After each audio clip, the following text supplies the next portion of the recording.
What's up, folks? It's 2bricks, and I'm back once again with my Attack of the Clones edition of Republic LAAT Gunship.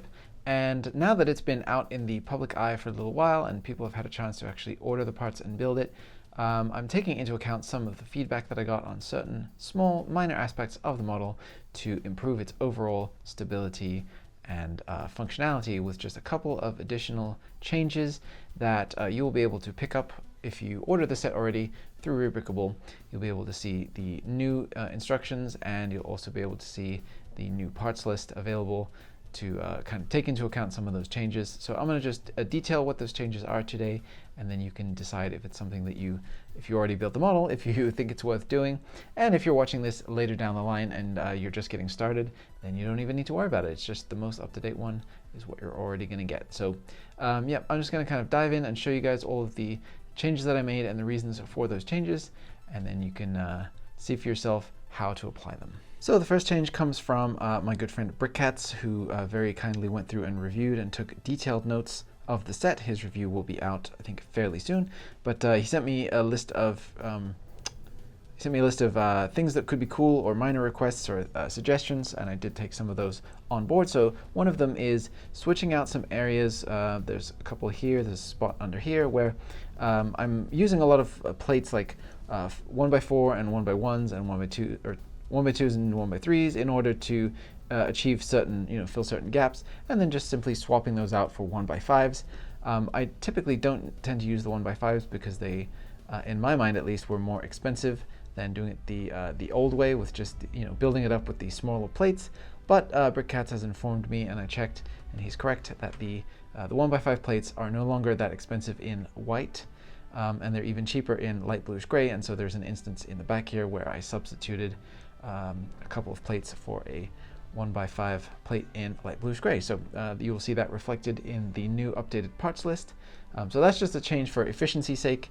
Less pieces, less plastic, hopefully less stores on your Bricklink seller list, and then less shipping for you in the long run.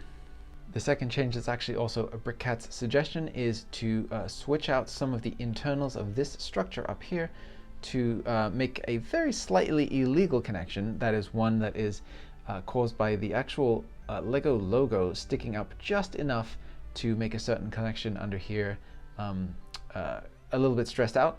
And going on Brickcat's suggestion, I went ahead and switched out the parts inside of here to make that connection no longer illegal. So that was a great suggestion. Thank you very much. And anything that helps to preserve your pieces in the long term for them not getting stressed is something that is a plus in my book. And the next change that you see is actually a big one, but it's achieved with very little additional pieces. That is this little section in here.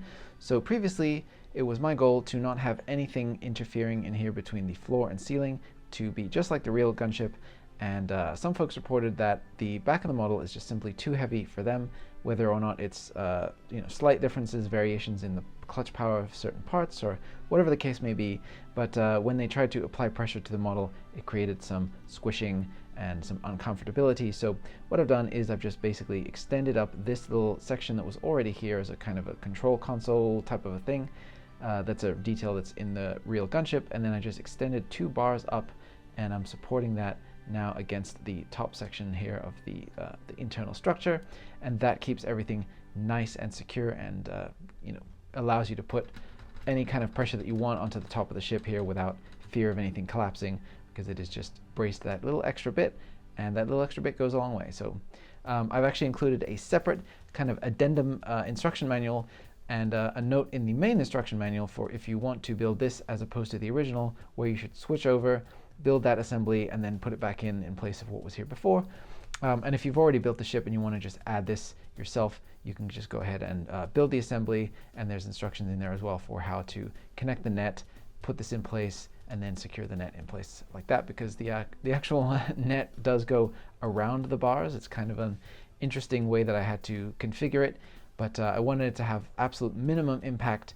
And going from here, where there was already a pretty small gap in between the net and this structure down here, I just felt like that was the perfect spot to put a little surreptitious extra bit of support right through there. So yeah, it is a little bit tricky to actually get it into place initially, because you have to get the net folded up to just the right dimensions, and then get the get the bars to go through the correct holes in the net.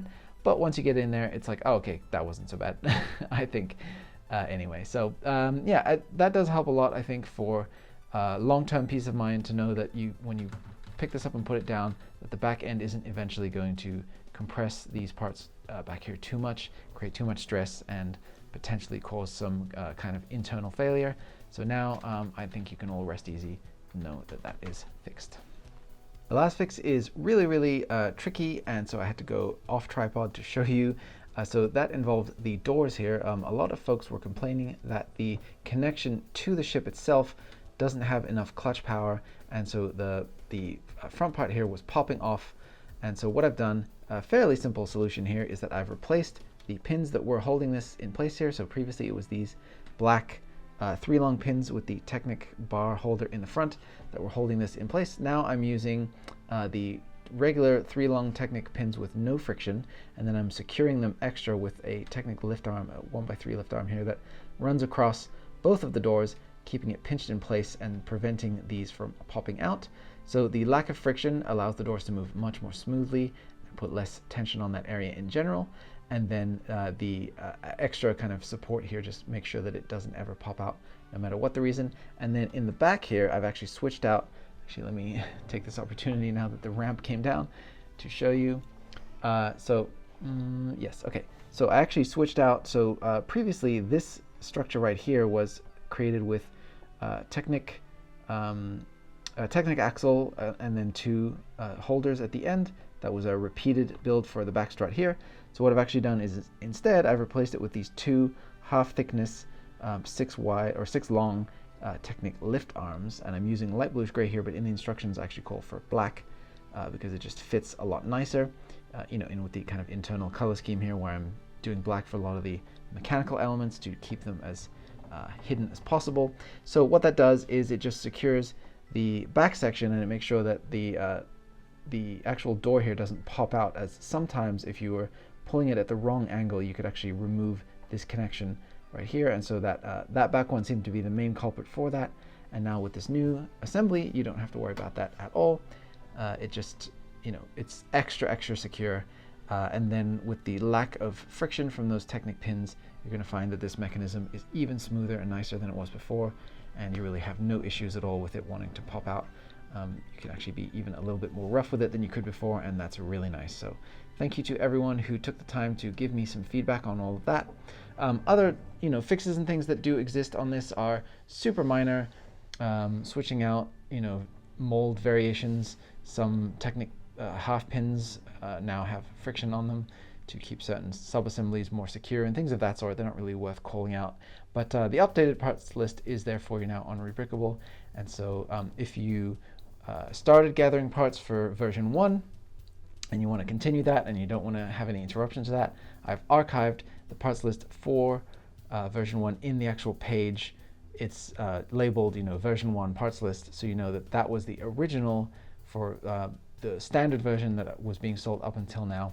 That was the parts list for that. So you can reflect on that. You can copy that over into your Bricklink wanted list, and you can see the parts still. But if you want to start gathering the parts for part 2, there really aren't that many differences, but the ones that I think are here make a big difference. So I think it's worth doing. And you can just see that in the regular main page parts list that is there in Rebrickable. And I've also included a extra parts list that is just the extras. If you want to do the upgrade, then you can see what you need just to make the changes here that are seen. So there you go. So that's everything that you need to know.